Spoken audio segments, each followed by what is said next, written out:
I drove out of Miami past the city limits. I was heading toward Fort Lauderdale. I saw a road branching off from the main highway, disappearing into the brush on the left side. I pulled her out of the car, dragged her into the bushes, took her deeper into... There was a small path leading somewhere. I don't know where, but it went further into the brush. There was water nearby, but before we reached it, the ground got soft. I let her go and she fell face down. Some, however, were luckier. September 1976, Sunset Hills, Missouri. A young, naked woman named Pamela runs down a dark street, her hands tied behind her back. She is hysterical, crying, screaming, completely unable to compose herself. Eventually, someone opens their door and lets her inside. After speaking with her, the homeowner calls the police.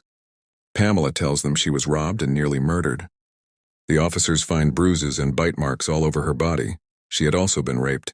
Acting quickly, they locate the attacker, Samuel Little.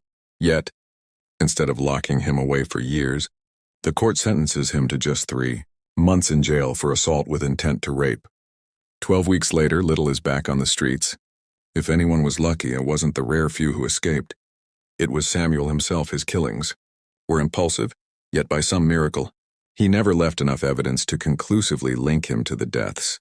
6 years after his conviction for attempted rape, police in Alachua, Florida, discovered the body of 26-year-old Patricia Mount. She had been beaten and strangled.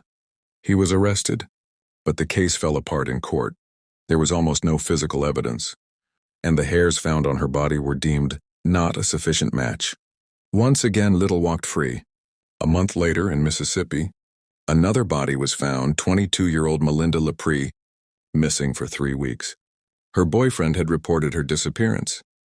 He was arrested a couple of weeks later for shoplifting, and soon, police realized he fit the description of the suspected murderer, but luck was still on his side. In the mid-1980s, he was arrested again, this time for kidnapping and attempting to rape a 22-year-old woman. He was released on bail. Even then, the court remained lenient. He received a mere 2.5 years in prison for both crimes combined. Prison life neither changed nor deterred Samuel Little. It was just part of his routine, an expected inconvenience.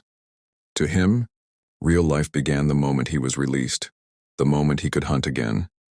As soon as he got out, he jumped into his car and headed to visit his girlfriend, who lived near Los Angeles. Then he hit the road once more, and he killed and killed and killed.